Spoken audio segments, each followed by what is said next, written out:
Bon, je vais passer maintenant sur le sujet du net. Je vais parler du net, de notre compatriote Thierry Tama. J'ai beaucoup lu ces jours-ci les publications de Thierry Tama. Je les ai lues religieusement, scrupuleusement, avec beaucoup d'attention. Chaque mot avec son sens. Thierry Tama, c'est quelqu'un d'assez intelligent. Très intelligent d'ailleurs. C'est un gars qui a beaucoup de potentialité. Mais c'est un très grand manipulateur.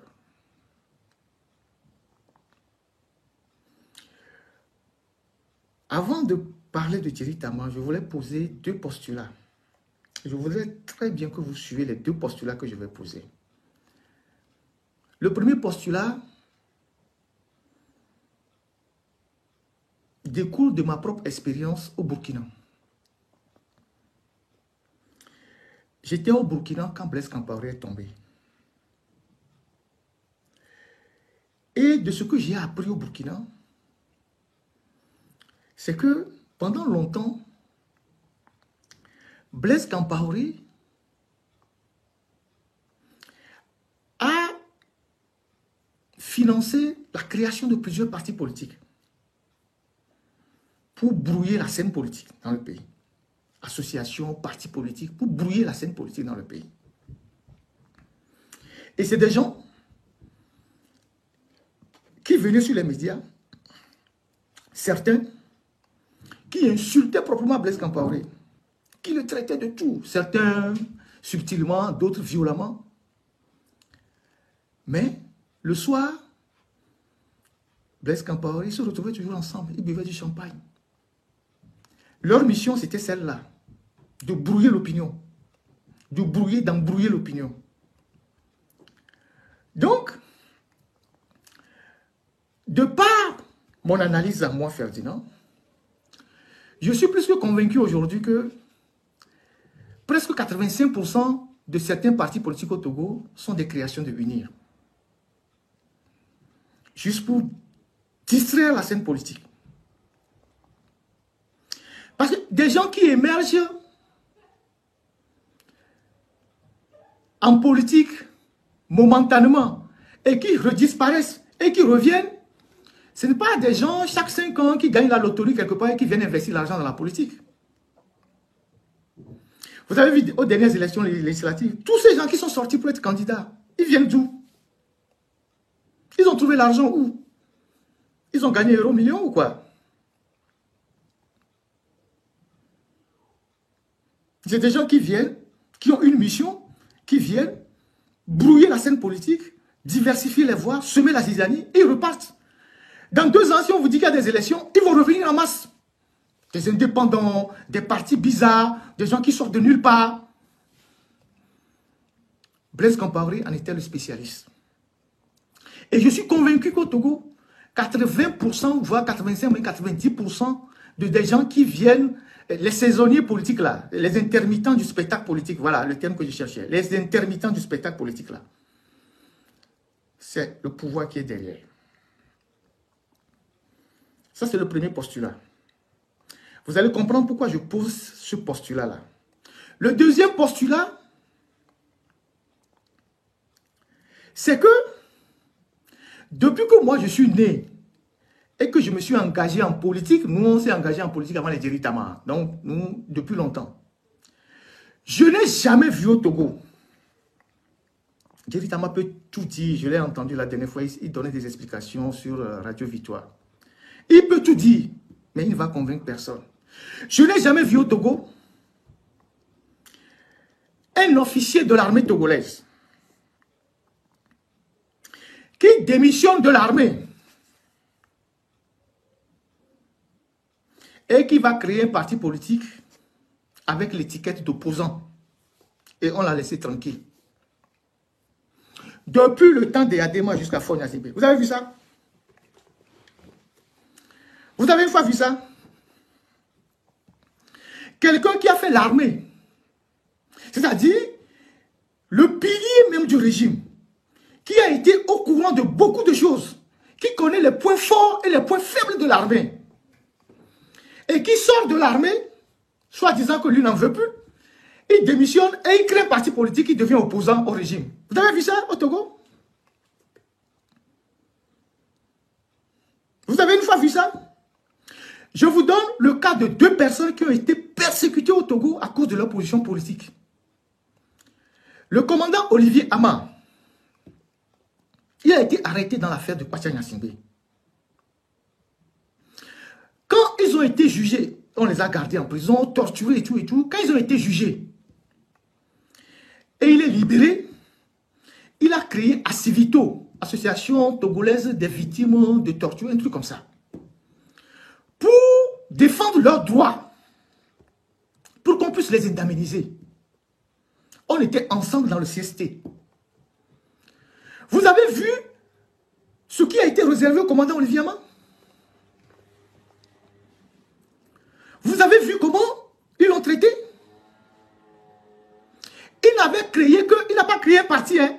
Il a créé une association des victimes de la torture au Togo pour défendre leurs droits. Et de temps en temps, comme il a le verbe facile, il prend la parole, il se prononce sur les activités politiques.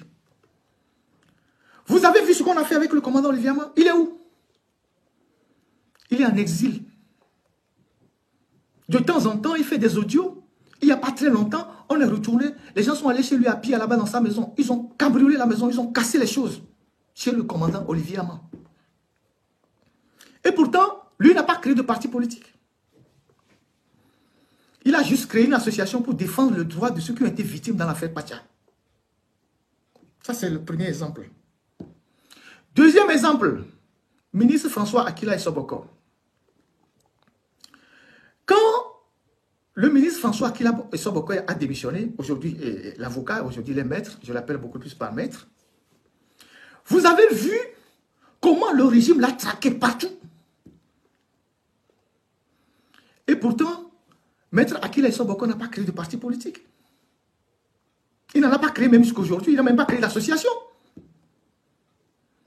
Il était au Bénin en 2010 pour une mission pour l'Union européenne. Ils sont rentrés au Bénin jusqu'à tenter de le tuer. Et ils sont partis, ils ont envoyé des gens, le quartier dans lequel il était, ils ont filmé tous ses mouvements, tout. Le jour où ils ont tenté à la vie de M. François Essoboko, mon frère Isdelphonse Apaki était là-bas. Il a vu tout le scénario, tout ce qui s'est passé jusqu'à ce que M. Boko rentre dans l'avion.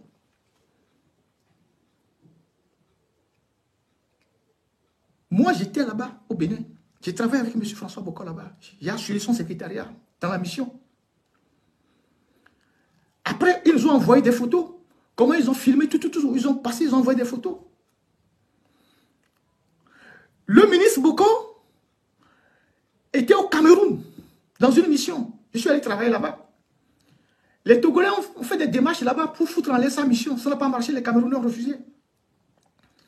Il était au Tchad, chez le père Idriss Déby, dans une mission. Ils ont voulu l'assassiner là-bas au Tchad. Il a dû abandonner la mission pour quitter rapidement le Tchad. Quand il a quitté le Tchad, il a renvoyé son cuisinier qui est togolais, plus tous ses effets personnels vers Lomé, dans un titan.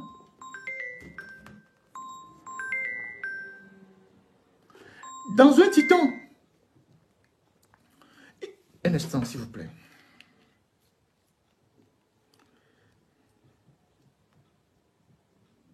S'il vous plaît. Excusez-moi.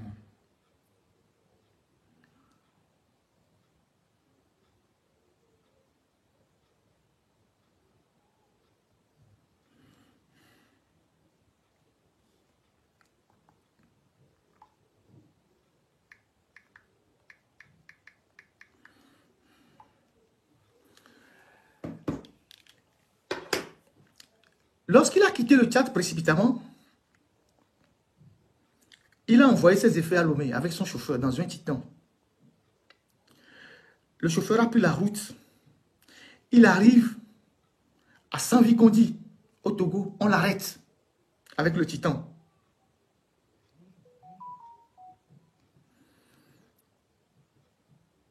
On arrête le cuisinier, son cuisinier et le chauffeur. On le fait disparaître. À l'époque, c'est moi qui suis allé identifier le titan là-bas, à la frontière. Je suis allé faire l'enquête là-bas pour savoir qu'est-ce qui s'est passé, le titan, tout ça. Je suis allé là-bas. Je suis allé enquêter autour du titan. Ils ont arrêté le gars. Ils l'ont enfermé quelque part, le chauffeur aussi. Quand on a découvert que le gars a été arrêté, on a vu le titan, tout ça, il y a eu des pressions diplomatiques. Ils ont fini par libérer le titan. Quand ils ont libéré le titan, vous savez ce qu'ils ont fait? Ils ont cassé tous les effets de M. Boko qui étaient dans le titan. Ses effets personnels, les meubles, les assiettes, tout. Ils ont tout cassé dans le titan. Tout, ils ont cassé dans le titan.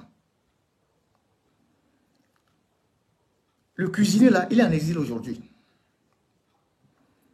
La sœur de l'ancien ministre Boko, elle a subi toutes les menaces au Togo. Elle a dû fuir le Togo avec ses enfants pour se réfugier en France. Juste parce que son frère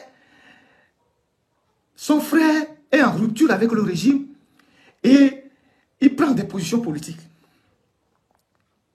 Jusqu'à ce jour, le ministre Boko n'a jamais été quelqu'un en sécurité. En 2020, quand il voulait rentrer à Lomé, vous avez vu comment c'est à l'aéroport qu'on l'a bloqué. On l'a bloqué à l'aéroport ici à Paris. Mais en plus, comme il était très courageux, téméraire, voulait rentrer par tous les moyens, à Lomé, ils ont déployé l'armée à l'aéroport à Lomé. Comme ça, s'il arrive en même temps, on le prend. Malgré le fait qu'ils ne soient pas montés dans l'avion, ils ont déployé une unité à l'aéroport à Lomé. La dernière fois encore, sa mère est décédée. Il a demandé à rentrer pour enterrer sa mère. Le régime a refusé. Le régime a refusé qu'il rentre enterrer sa mère. Quand il y avait les funérailles chez lui là-bas à Tchitchao, le jour où on enterrait sa mère, ils ont pris un hélicoptère pour survoler 3 fois les funérailles. Pour voir peut-être s'il n'était pas caché parmi les gens. Un hélicoptère a survolé les funérailles à Tchitchao là-bas, plusieurs fois. Pour voir s'il n'était pas caché parmi les gens. Peut-être qu'il est rentré, il a fait zombie pour rentrer, il ne sait pas. Donc, d'où vient que, voilà le traitement que le régime réserve à des anciens militaires, officiers, qui ont quitté l'armée et qui prennent des positions politiques. D'où vient que Djeri Tama, lui, il a fait l'armée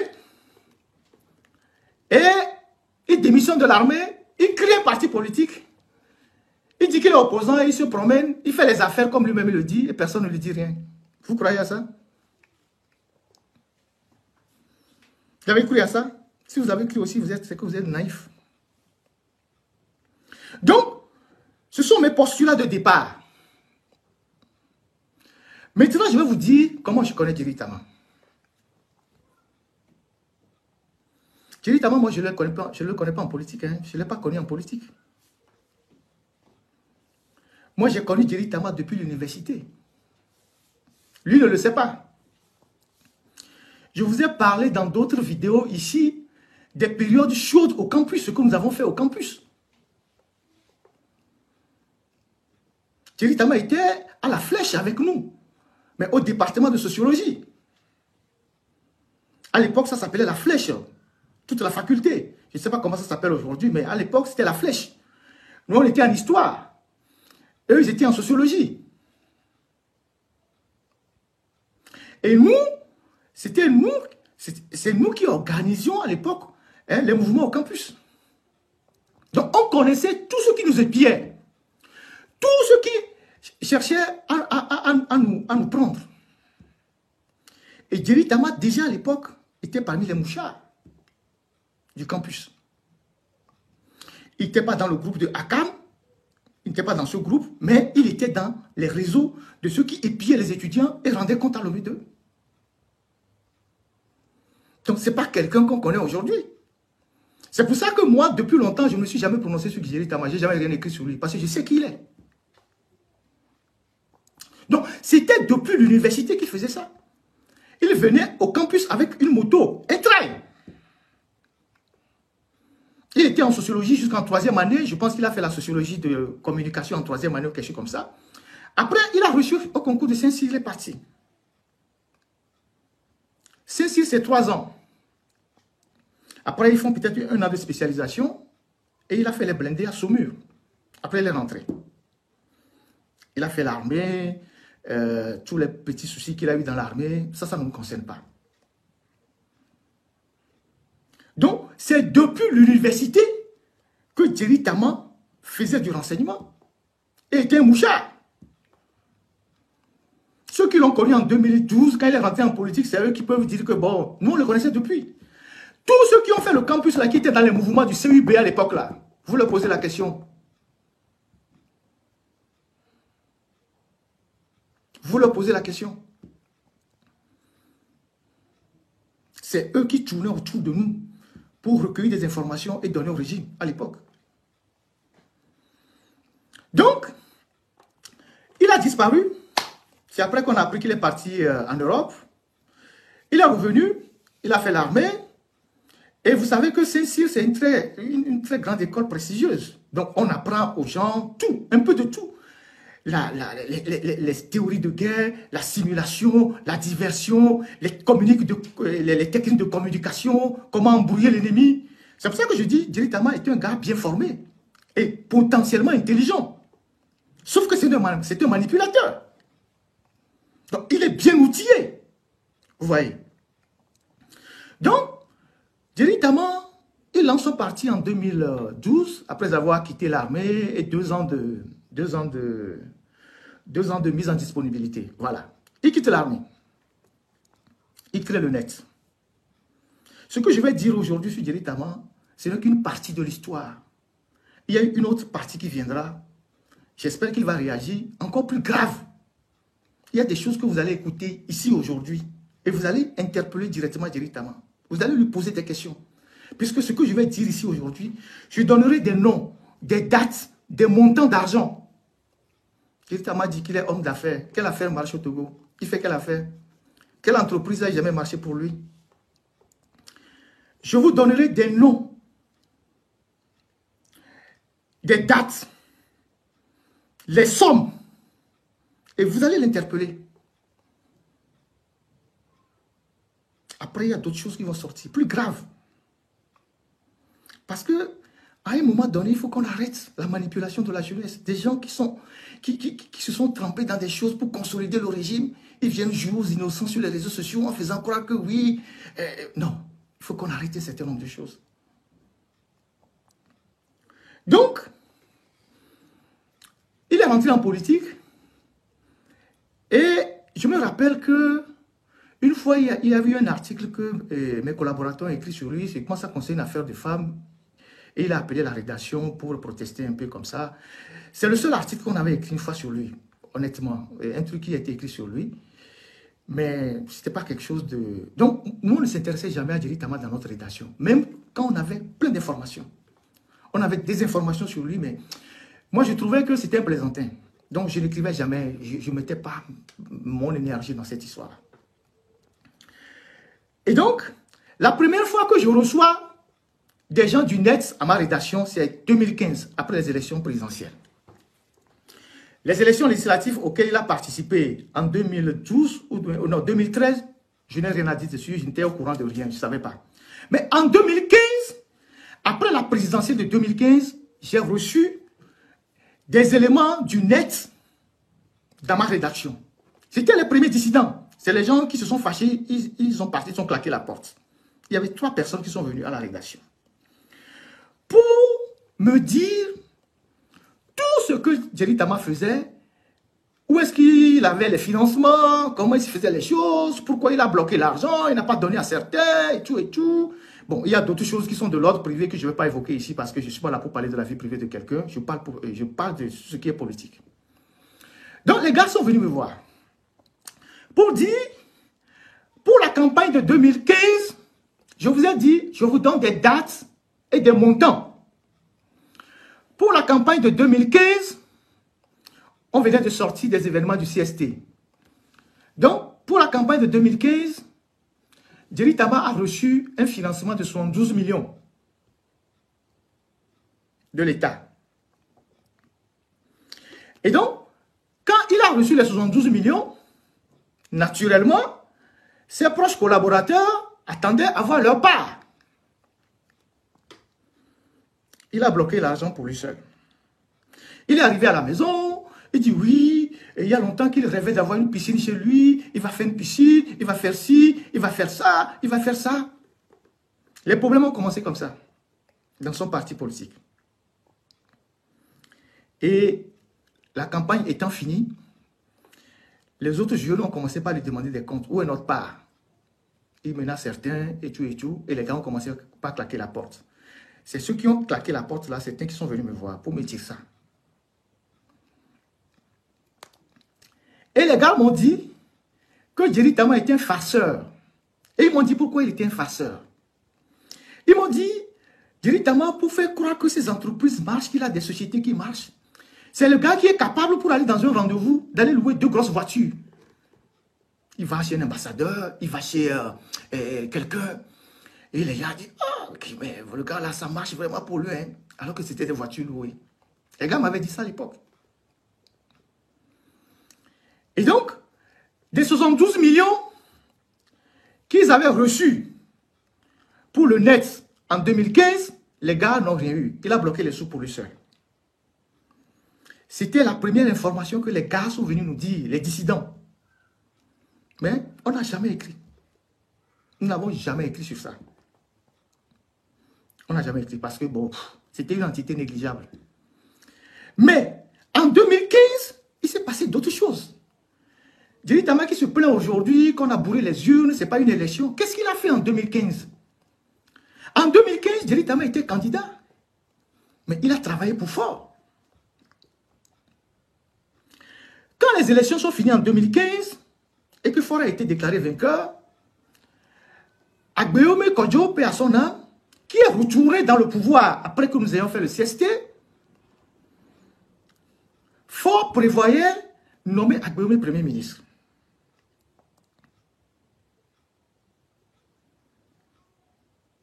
Mais les caciques, les Solitoki, tout leur réseau, tout ça, étaient contre. Ils ne voulaient pas que Agbeome revienne à un niveau de responsabilité tel qu'un poste de Premier ministre. Donc, entre-temps, quand la campagne est finie, les élections étaient finies, il y a eu un flottement dans le pays. Fort était un peu souffrant, donc il n'arrivait pas la main sur les décisions. Et les barons, les vieux barons ont profité pour écarter la piste d'Agbeome et imposer Klassou Premier ministre. Quand on a nommé Klassou Premier ministre et que Klassou a formé son gouvernement, Jerry Tama s'est plaint à ses proches.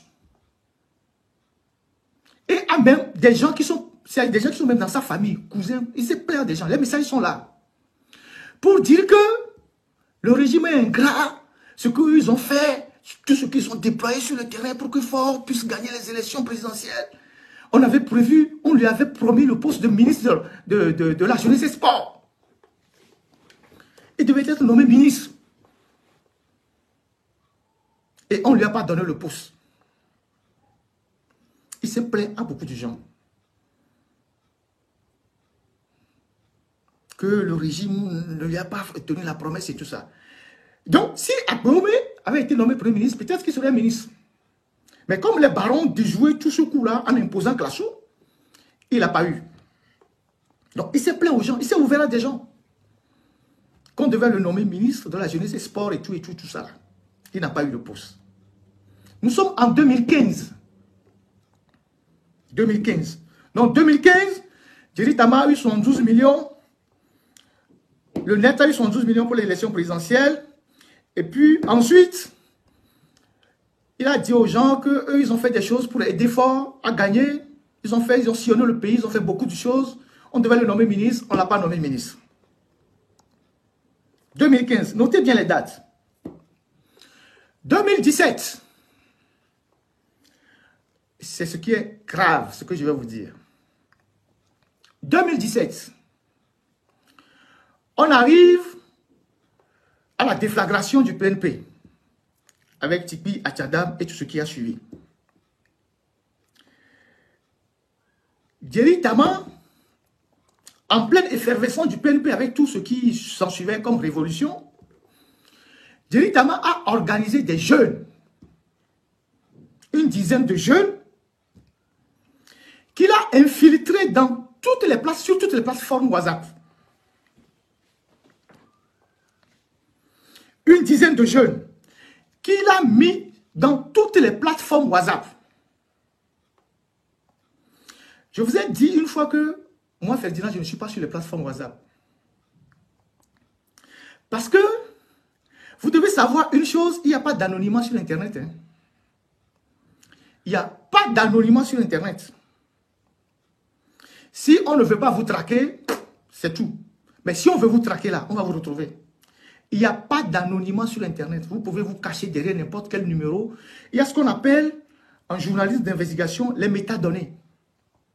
Même pour les experts en sécurité digitale, ils connaissent ça, les métadonnées. Si vous publiez une photo tout à l'heure, si on prend la photo, on peut savoir, parce qu'il y a des métadonnées qui sont cachées dans la photo. On peut savoir où est-ce que la photo a été prise, quel est l'appareil qui a pris la photo, à quelle heure la photo a été prise. Si c'est un appareil portable, on peut le remonter. Si c'est un appareil photo, on peut connaître le boîtier, tout. La localisation, tout. Il en est de même pour les vidéos, même pour des documents Word ou PDF, on peut remonter quelle est la première personne à avoir pris ce document où on l'a publié. Donc, nous, on apprend ça en investigation. Si vous me donnez une photo tout à l'heure, je vais vous démontrer tous les éléments qui sont cachés dans la photo. Où est-ce que la photo a été prise, quel appareil, à quel endroit, la localisation, tout. Donc, Jerry Tama a infiltré des jeunes sur toutes les plateformes, une dizaine de jeunes.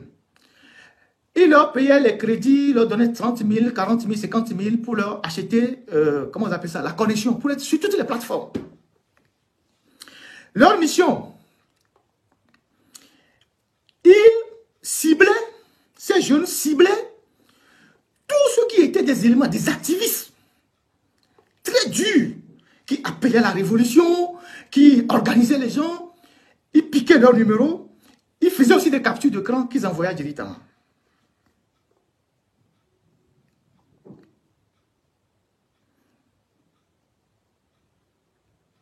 Et ces jeunes-là, on leur donnait 30 000, 40 000, 50 000 pour acheter le crédit. Et ils étaient sur toutes les plateformes. Ils piquaient les numéros des gens, les durs, les activistes, PNP, les révolutionnaires, tout ça, les gens qui n'étaient même pas PNP, tous ceux qui appelaient à la révolution, qui étaient sur les plateformes, qui étaient bouillants. Quand les gens font des publications, on fait des captures d'écran avec leur numéro. On envoie, on lui envoie. Et lui, il transmet toutes ces données à un colonel avec qui il a de très bons rapports, qui était ancien DG de la police nationale et qui est l'actuel préfet de Tchaoudjon. Vous-même, vous direz le nom. Il transmet toutes ces données à ce préfet-là. Il collectait les données et il les transmettait au préfet.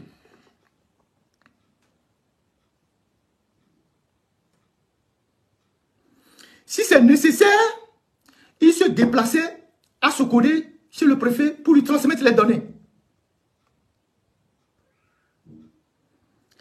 Et avec ces informations, oui, le préfet de Tchaoudjon, c'est un ancien colonel DG de la police qui est à la retraite.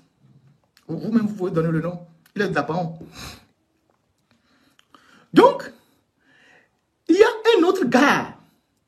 Quand il n'arrive pas à identifier l'auteur d'un numéro, il y a un gars qu'on met dans les pattes de l'inconnu. Il essaye de l'amadouer, il fait semblant d'être de son camp. Il dit, ah oui, on va faire ça. Et puis le gars se dévoile. Le gars donne son nom et puis on a son identité.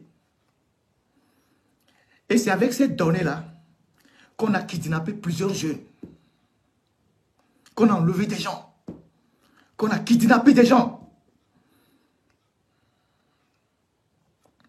C'est avec ces données-là qu'il collectait sur les plateformes qu'on a capturé beaucoup de jeunes dont certains sont en prison aujourd'hui.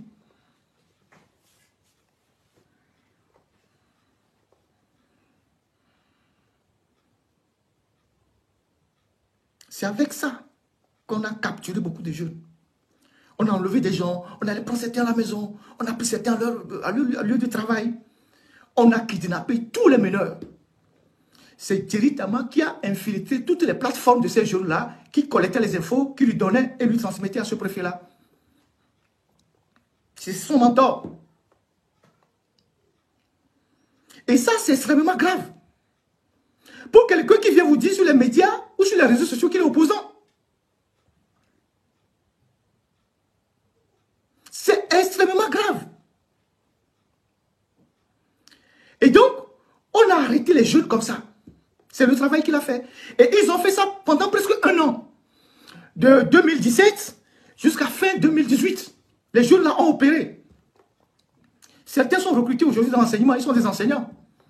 Parmi ces jeunes-là.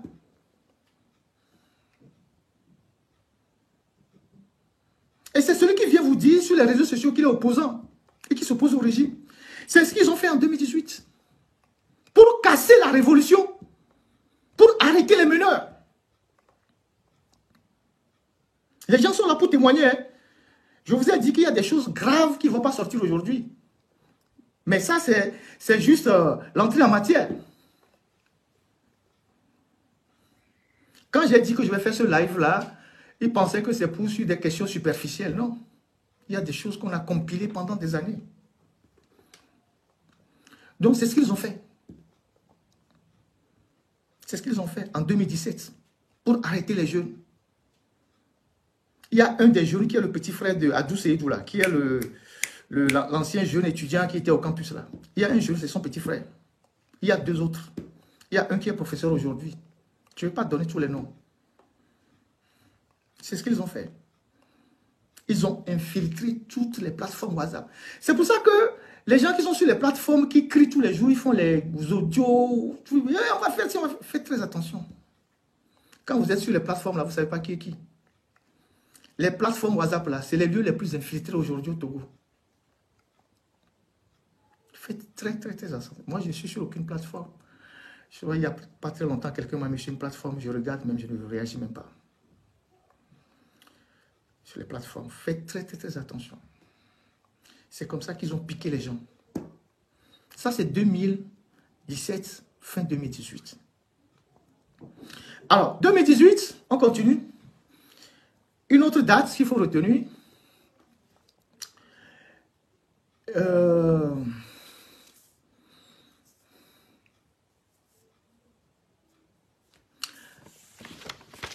« 2018, fin 2018, Thierry Tama se prépare à aller aux élections. Pour lui, les élections, c'est des business pour lui. Il vous disait sur sa plateforme que lui, il a investi beaucoup de millions dans la politique. Il a beaucoup souffert. Demandez-lui où est-ce qu'il a trouvé l'argent. Quelle affaire il a fait au Togo? Quelle affaire marche au Togo? Il a trouvé des centaines de millions pour mettre dans la politique. Et tous les chiffres d'argent que je vous donne là, notez-les, après vous allez faire la somme. Ça, c'est ce que je connais. Et là où il a trouvé l'argent pour nourrir les jeunes qui ont les toukoupis qu'il a mis dans les forums là, je n'ai pas le montant, mais je sais qu'il leur donne 50 000, 30 000 pour acheter le crédit. 2018, Thierry Tama reçoit 64 millions.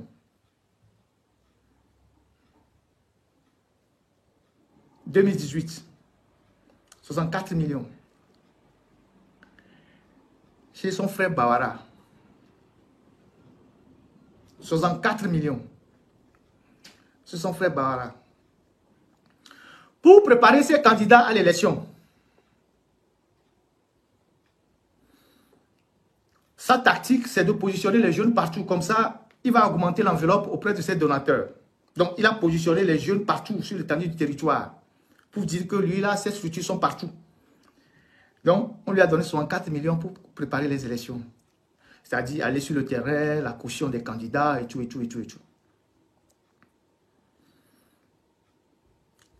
64 millions. Il a dépensé quelques miettes pour les candidats, les petits oiseaux qu'il a ramassés là. Il a gardé le reste pour lui. 64 millions pour préparer les élections. jour 2018, quand les candidatures ont été validées, il fallait faire la campagne. Donc lui, ils se sont déclarés centristes. Donc il était centriste avec son second.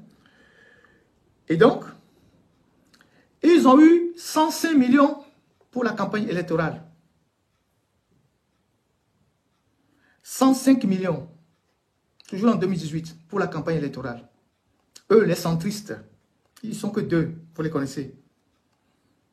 Et comme lui, il avait plus de candidats que l'autre, il a donné le tiers à l'autre, une trentaine de millions. Il a gardé le reste. C'est comme ça que leurs problèmes ont commencé.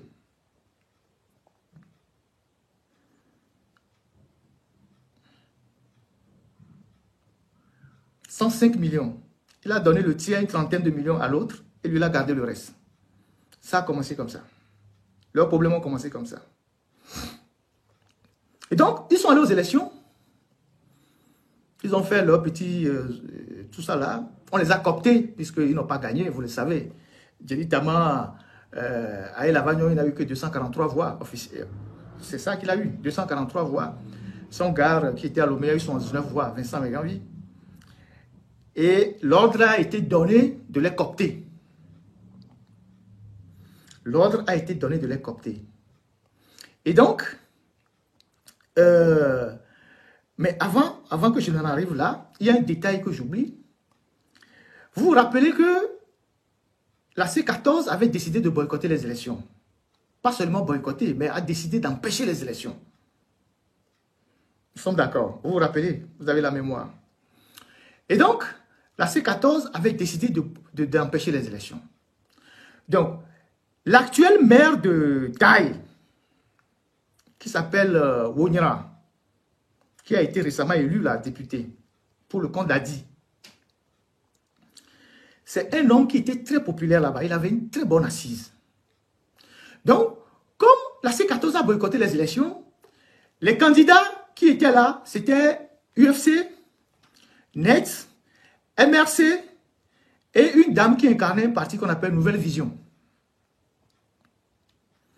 Donc, le gars de Net, c'est un élément de maître de Djeri Tama. C'est un gars qui l'attaque sur les réseaux sociaux. Djeri Tama n'arrive pas à répondre. Vous allez voir un gars qui est sur les réseaux sociaux, il attaque violemment Djeri Tama. Je vais vous expliquer pourquoi. Et Djeri Tama ne réagit pas, il ne fait que le bloquer. Et donc, le gars était candidat là-bas pour le Net. Mais comme la C14 avait décidé d'empêcher les élections, Wonyara là, qui était de la C14, il a mobilisé sa base, les jeunes de Taï qui sont à Palimé, certains à Lomé, et ils sont allés là-bas pour faire des manifestations pour empêcher les élections. Et donc, s'ils empêchaient les élections, s'ils faisaient les mouvements, ça allait mettre en difficulté le candidat de Djeri Tama. Ils ont appelé le préfet.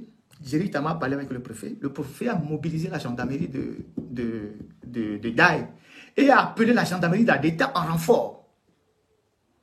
Et ils ont bien bastonné les gars là. Les gars de Wonyara là. Les gaz lacrymogènes par ici, tout par là. Ils ont même caillassé la voiture de Wonyara. Lui-même, il a disparu au Wonyara là. Il a fui. C'est pas, il semble qu'il est rentré au Ghana avant de revenir. Donc, ils ont bastonné les gens. C'est en entente avec le préfet qu'ils ont organisé ça. Ils ont bastonné les gens là-bas. Donc, ils finissent les élections. Le jour des élections, après avoir voté, Djeri Tama revient à Lomé, il appelle les autres, ils reviennent chez lui, à Sorad là-bas, et ils font une réunion, et ils donnent des consignes. C'était le 20 décembre 2018. 20 décembre 2018. Il donne des consignes. Et il dit, voilà que bon, il demande à son gars de Daï de désister. Parce que le gars avait eu un peu de score, apparemment, il devait être élu, tout ça. Il dit au gars de céder sa place au second centriste. Que ce sont les consignes qui sont venues. Le 20 décembre 2018. Et à cette réunion-là, du 20 décembre 2018, il y avait Djeri Tama, le second centriste, il y avait le colonel dont j'ai parlé, il y avait Vincent Megavi. Et le jeune à qui on demandait de désister. Et Djeri Tama a promis à ce jeune de lui donner 17 millions pour tout ce qu'il va perdre. Les 5 ans, qu'il est très jeune, comme ça, il n'a qu'à aller faire les affaires. Et puis bon, à la prochaine législature, il sera coopté. Et ils ont fait cette réunion. Et ils se sont séparés. Le jeune n'a jamais eu les 17 millions. Le jeune n'a jamais eu les 17 millions. C'est pour ça qu'il attaque violemment Djeri Tama sur les réseaux sociaux. Djeri Tama ne répond pas. C'était son bras droit.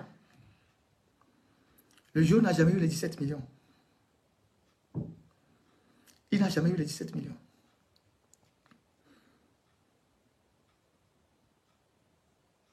Vous voyez? Le jeune n'a jamais eu les 17 millions. Donc, nous sommes 20 décembre 2018. Donc, Djeri Tama est devenu député. Coopté député. Et vous vous rappelez que quand on était en train de les coopter, Abbas Bonfour s'était énervé, a même réagi par rapport au siège qu'on voulait voler, un siège de l'UNIL qu'on voulait voler pour donner à un gars de Djeri Tama Bassar. Et on a dû lui taper dessus pour qu'il se calme. Donc, ils ont été cooptés. Donc, le gars, on lui a demandé de céder sa place pour 17 millions. Et jamais il n'a eu les 17 millions. Maintenant, ils ont été élus députés. Ils sont rentrés à l'Assemblée nationale. À la prise de fonction à l'Assemblée nationale, on leur a donné 25 millions chacun. Pour leur habillement, comment ils vont se préparer pour rentrer à l'Assemblée, tout ça. 25 millions chacun. Donc, les 3 députés du net ont eu 25 millions chacun. Les autres députés aussi certainement. Une dotation, voilà, c'est le terme, une dotation pour leur prise de fonction. 25 millions chacun. À la prise de fonction à l'Assemblée, ils ont eu 25 millions chacun. Donc, les 3 députés, c'est Djeri Tama lui-même, et les 2 autres du net, chacun a eu 25 millions. Et dans les 25 millions, Djeri Tama voulait que ces 2 autres députés lui donnent 5 millions, 5 millions. Ils ont refusé.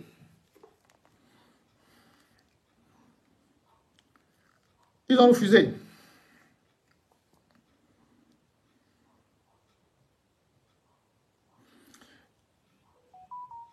Et ils ont refusé.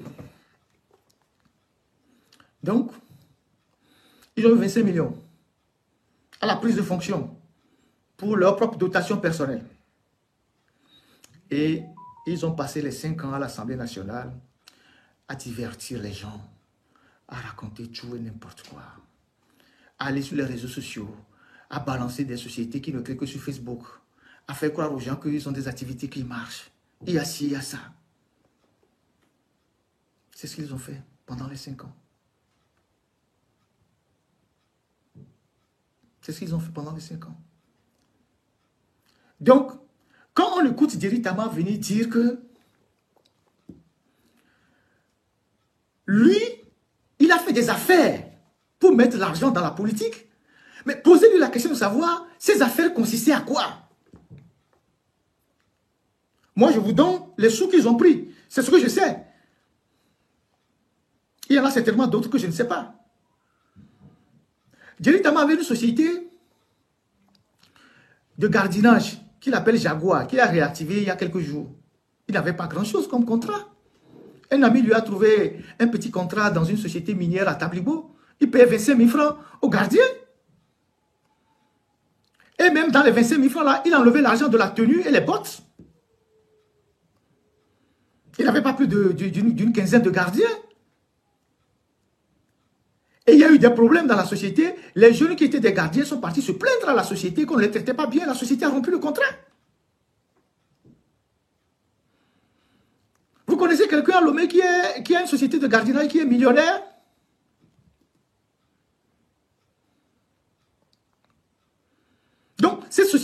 le long feu. Les jeunes sont partis. Il leur payait 25 000 francs. Ça n'a pas duré. Les partenaires ont rompu le contrat.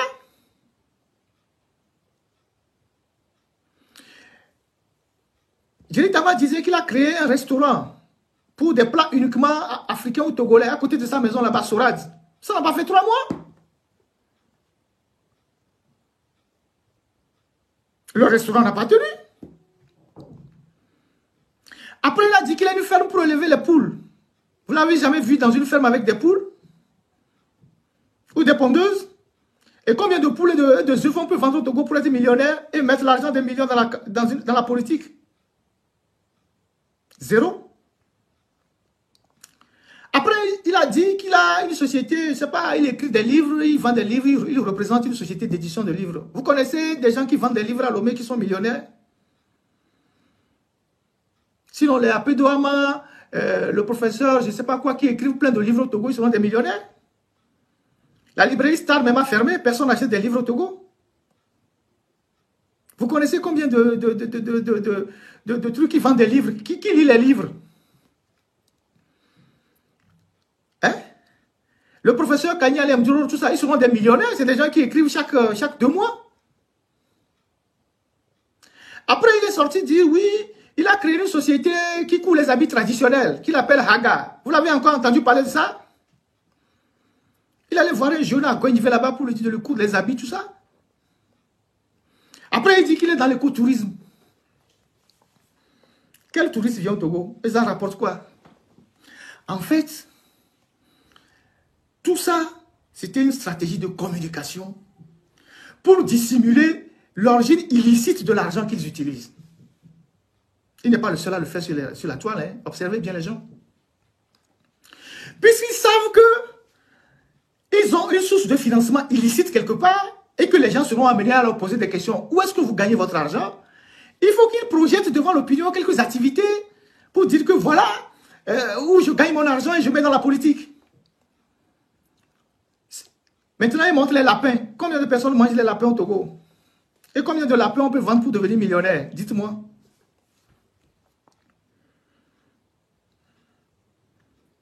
Combien de lapins on peut vendre pour devenir millionnaire? Il avait créé un guest house à Kara. Ça n'a pas fait 6 mois. Ça a fini en conflit avec lui et la jeune fille qui gérait le guest house là-bas.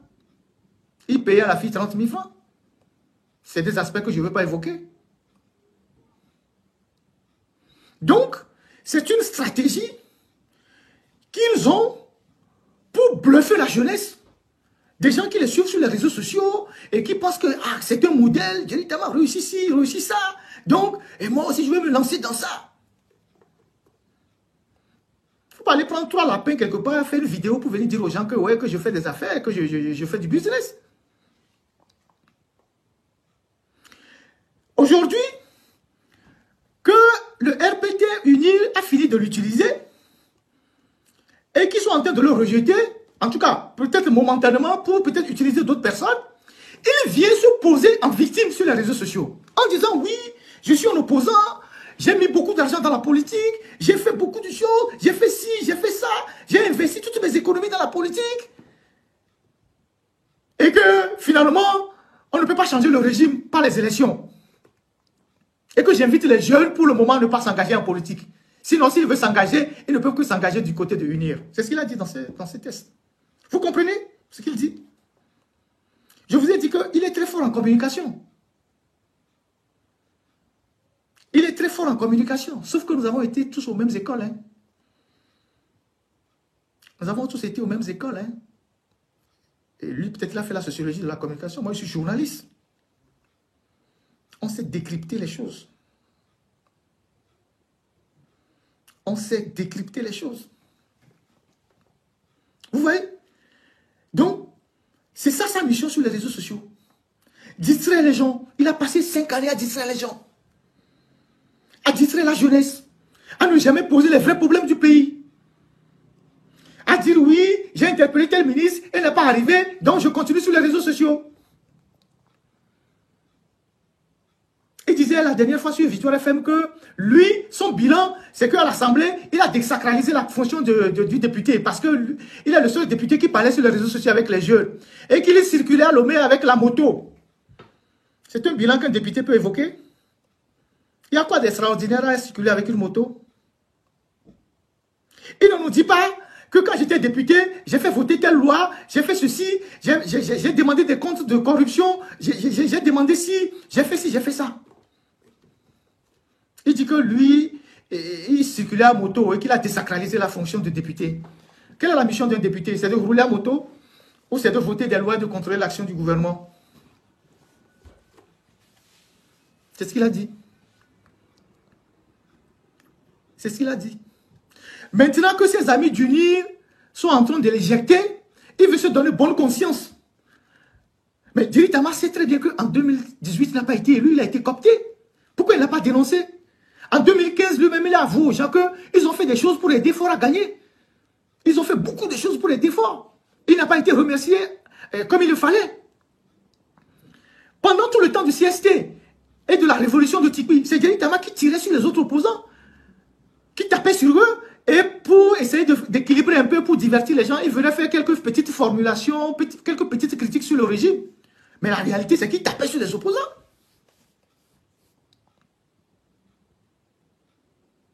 C'était ça, c'était son rôle.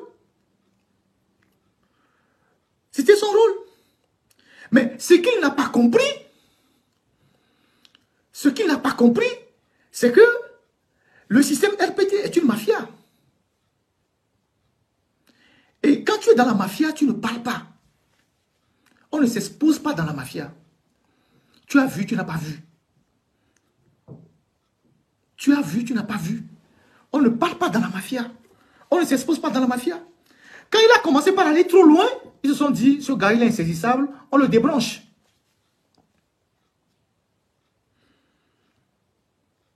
Et donc, il y a eu toute cette confusion au niveau de la Constitution. Tantôt, ils n'ont pas voté, tantôt ils ont fait ci, tantôt ils ont fait ça. Mais jusqu'à ce jour, est-ce que Djeri Tama vous a montré le test même qu'on a soumis à leur appréciation? Est-ce que Djeri Tama, en tant que député qui était dans la commission des lois, vous a montré le test qu'on a soumis à leur appréciation? Est-ce que vous avez le test? Est-ce que vous avez le test? Il vous a montré le test, que voilà le test qu'on vous a soumis. Si il était conséquent, lui, il était conséquent par rapport à tout ce qu'il dit, est-ce qu'il vous a montré le test? La mouture de la nouvelle constitution qu'on leur a donnée là, est-ce qu'il vous a montré ça? Est-ce qu'il a mis ça sur la place publique? Est-ce qu'il a mis ça sur les réseaux sociaux comme il aime communiquer? Est-ce qu'il a donné ça à quelqu'un? Est-ce que vous savez que Faure Gnassingbé a promulgué la constitution, mais le test n'existe pas aujourd'hui? Est-ce que vous savez que Faure Gnassingbé a promulgué la constitution, mais le test n'existe pas? Actuellement, ils sont en train encore de le modifier, de le traiter, tout ça, c'est dans les mains des gens. Est-ce que c'est impensable? Est-ce que c'est possible qu'un chef d'État promulgue un test qui est inaccessible, qui n'existe pas? Actuellement, ils sont en train de traficoter le test encore. Ils ont donné ça à des gens qui sont en train de faire ce qu'ils peuvent faire. Et traficotage, tout ça. Est-ce que Djeri Tama vous a montré la mouture du test qu'ils ont étudié à l'Assemblée nationale? Il a mis ça à votre disposition.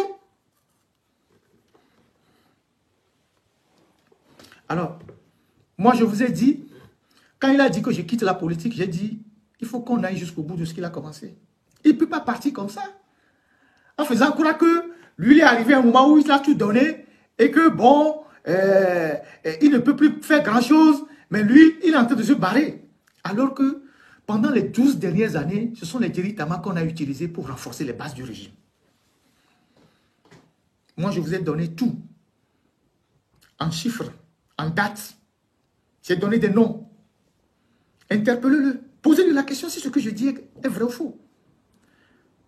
Les sous qu'il a reçus. Ce qui me cœur, c'est le cas des jeunes qu'ils ont fait kidnapper dans les forums, sur les forums WhatsApp. Le reste de l'argent, tout ça, on sait que ça, c'est quelque chose qui circule. Parce qu'on ne sait pas ce que sont devenus ces jeunes. Est-ce que certains sont toujours en prison, certains sont morts, on ne sait pas. C'est ça qui me révolte. qu'il reçoit de l'argent, tout, ça c'est son problème. Mais comment un homme politique qui dit qu'il est pour le changement, ils vont pister des jeunes pour qu'on enlève les jeunes? Donc, ce qu'il a commencé là, on va terminer avec lui. En plus, il est militaire. Il ne peut pas quitter le front de bataille. La bataille n'est pas terminée. La bataille n'est pas terminée. On va aller jusqu'au bout avec lui. Donc, j'ai énormément pris du temps. Je suis un peu fatigué aussi. Pour cette première partie que je consacre à Djeri Tama, voilà ce que je veux dire. C'est ce que j'ai à vous dire, à partager avec vous. Je garde le reste pour moi, comme tout journaliste qui a toujours des balles dans son tiroir. S'il y a nécessité que je revienne là, il y a des choses encore plus graves que je vais sortir. Donc, que Djeri Tama arrête de distraire les jeunes, de se foutre des gens, de venir dire aux gens que lui il a gagné des millions dans les affaires, que lui il a réinvesti dans la politique. Que lui là, le son n'est pas bon, s'il vous plaît. Je vais même terminer, je suis fatigué.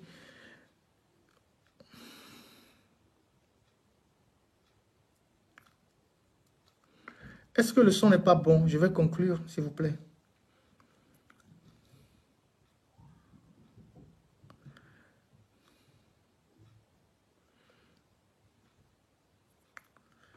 Est-ce que le son n'est pas bon? Ok. Que lui, il a gagné beaucoup d'argent dans les affaires, qu'il a réinvesti dans la politique. Qu'il vous dise quel chiffre d'affaires il faisait avec ces différentes sociétés. Et quelles sont les sociétés qui marchaient. Moi, je viens de vous dire, aucune de ces sociétés ne marche. Djeri Tama n'a jamais rien entrepris sur le plan entrepreneurial qui a marché. Rien. Aucune de ces sociétés n'a prospéré. Donc, il arrête de fouiller les gens. Donc, voilà ce que je voulais vraiment partager avec vous.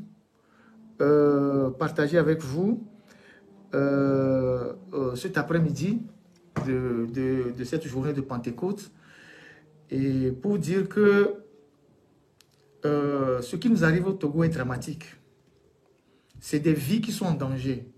C'est la carrière des gens qui sont en danger. C'est la vie des jeunes qui sont en danger. Nous ne pouvons pas continuer à accepter que certains individus se mettent se dissimulent, s'incrustent dans la lutte avec des missions cachées pour essayer d'affaiblir les forces démocratiques en se parlant du manteau de démocrates ou de centristes. Il n'y a d'ailleurs pas de centrisme au Togo. On lutte contre une dictature. Dans une dictature, il n'y a pas de centrisme. Vous êtes pour, vous êtes contre. Et venir nous dire à la fin, après avoir achevé leur mission, qu'ils ont fait fatiguer, et ils se sont investis, ils ne peuvent plus rien faire, le régime est trop fort, le régime est ci, le régime est ça, lui prend sa retraite, et il laisse les autres continuer, mais il invite les jeunes à ne pas s'engager en politique actuellement parce que c'est trop compliqué, ou bien s'ils veulent s'engager, donc aller du côté de UNIR. Il a dit ça dans sa sortie, lisez bien les textes qu'il a publiés. Donc, son histoire de se promener un peu partout à Lomé, de prendre les photos, les vidéos, tantôt à Channel Mall, tantôt sur une montagne pour dire que oui, lui il est plus proche de la population, tout ça participe à la manipulation. Tout ça participe à la manipulation de l'opinion. C'est une stratégie de communication bien élaborée. Ah oui, je suis parti à Channel Mall, ah, il y a les choses ici, je vais venir acheter certains, c'est quand même un peu cher et tout. Il ne se pose pas la question, lui qui était député, qui a siégé pendant 5 ans, pourquoi on installe Channel Mall au Togo? Et qu'est-ce que Channel Mall peut faire contre les artisans togolais? Il ne se pose pas la question, pourquoi on ne protège pas les artisans togolais? Il ne se pose pas la question de savoir qui a autorisé l'installation de Channel Mall là-bas. Sur un terrain de l'État, parce que là où on a installé Channel Mall là, c'est un domaine public. Pour une entreprise privée, qui a donné l'autorisation? Lui, un député, c'est les premières questions qu'il devait se poser. Est-ce que Channel Mall là ne va pas tuer la petite économie, les artisans togolais, les petits détaillants? C'est son rôle de député. Mais il allait là-bas admiratif. Et il a fait une vidéo. Ah, je viens de sortir de Channel Mall, vraiment, c'est une bonne chose. Et tout. J'ai vu les prix et tout ça. Je vais venir acheter certaines choses. Et les naïfs, ils applaudissent. Oui, je quitte la politique, je rentre dans les affaires. J'ai créé 2 sociétés en 1 semaine. J'ai déjà eu 2 contrats de la diaspora pour l'immobilier. Voilà. Et je suis maintenant avec les lapins. Demain, je suis sur une colline. Après, demain, je suis sur une montagne.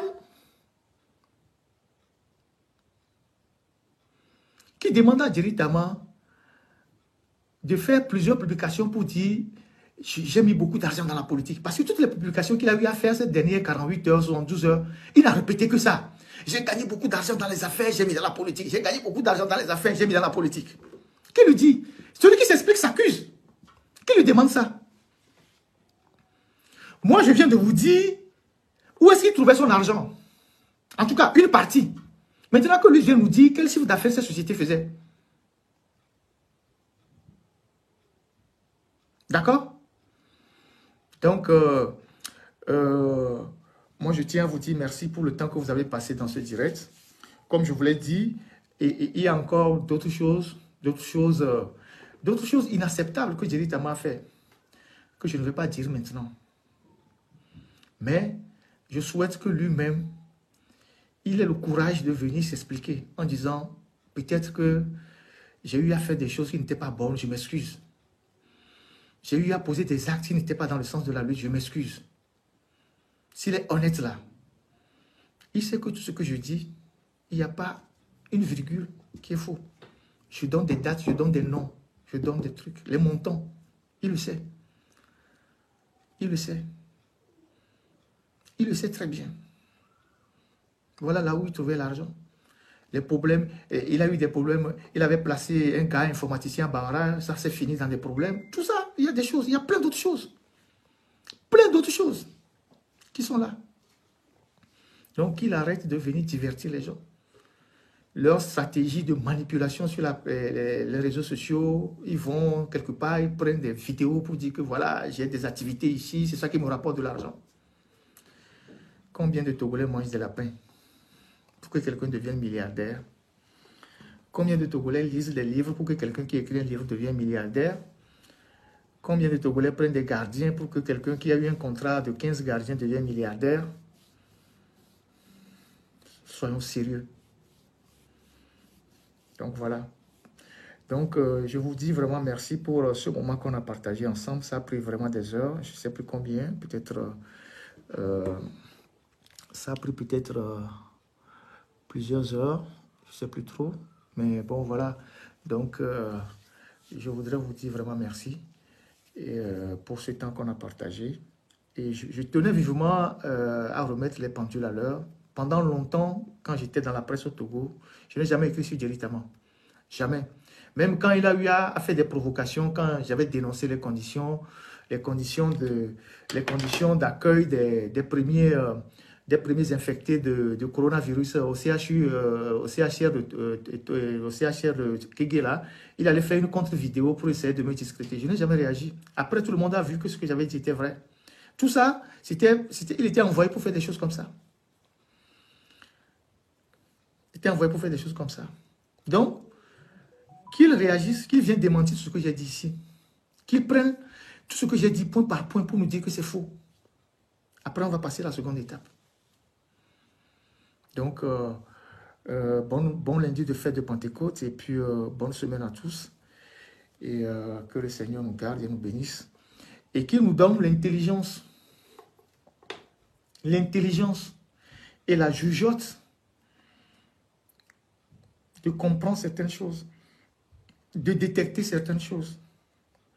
Dans le livre d'Osée, je ne sais plus quel chapitre et quel verset, il est dit que mon peuple meurt faute d'intelligence. Mon peuple meurt faute de discernement. Parce qu'au Togo, nous manquons de discernement. On suit les gens. On ne sait pas qui ils sont. On ne sait pas qui ils sont. Et ils viennent nous bluffer avec des histoires à dormir debout. Donc, que vraiment la providence veille sur nous et nous donne la force de comprendre un certain nombre de choses. C'est le pays qui est important, ce n'est pas les individus. Ce ne sont pas les individus. Donc, je vous souhaite une très bonne fin de journée et à plus tard. Merci.